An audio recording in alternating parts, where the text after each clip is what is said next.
Order emerges when organisms interact with each other to create new properties by bringing themselves into association. Protons, neutrons, and electrons come together to form atoms. Atoms come together to form molecules. Molecules interact with each other to form cells. Single cells join together to form multicellular colonies. Some cells do the digesting, others become responsible for movement. And working together, they form tissues. And tissues combine to evolve into multicellular organisms like a full-fledged nervous system. And this is all being done through the behavior of individual cells. As individuals, moving is one living organism. So you have to ask yourself, what is a living organism?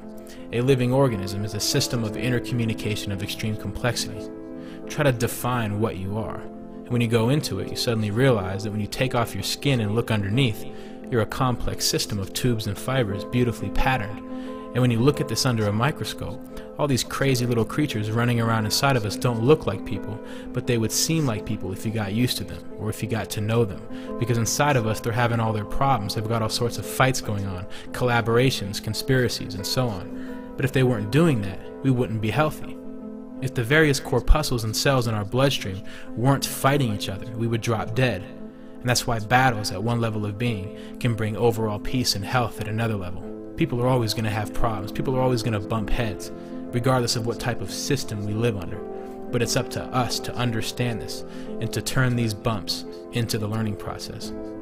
Take any highly organized system of life, for example. Take the way a garden exists. It's full of, in a sense, competitive species, snails and thrushes and various insects in opposition to each other. And because their fights keep going on, the life of the garden as a whole is maintained. But you can't say the snails in this garden shouldn't be allowed because you want the lettuces to thrive. Because if there aren't any snails, the birds won't come around because the birds like the snails. And the birds do all kinds of things for your garden, like supplying it with manure and so on. So the price of having birds is snails that eat your lettuces. In the same way, people are all different, yet at the same time, people are all interrelated and indispensable to each other, like the organs in our body. For example, you can argue that the stomach is fundamental, eating is the big thing, and therefore we grew brains as extensions of the stomach to get it more food, to say the brain is the servant of the stomach. But you can argue equally that the brain is primary, and that it has all these thinking games to play and it needs a stomach as an appendage to supply it with energy. Or you can argue that the sex organs are primary, and they need the brain and the stomach to keep the ecstasy going to continue reproducing. But then the brain and the stomach can equally argue that they wouldn't find it worthwhile unless they had the sex organ appendage to give them solace. The truth of the matter is that nobody comes first. Nobody pushes the other around. You don't find brains without stomachs and sex organs. They all go together. And this is the fallacy of empire, rulers, masters, and leaders. No one's primary. Men should not rule over other men. People should be working together the same way that all the organs of your physical body move together. All the cells of your brain cooperate. You don't have to force them into association. You don't have to make your brain cells cooperate.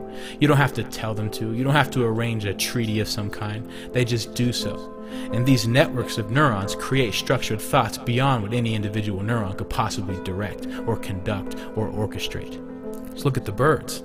You notice how when birds suddenly turn in the air, they turn as if they were all one bird.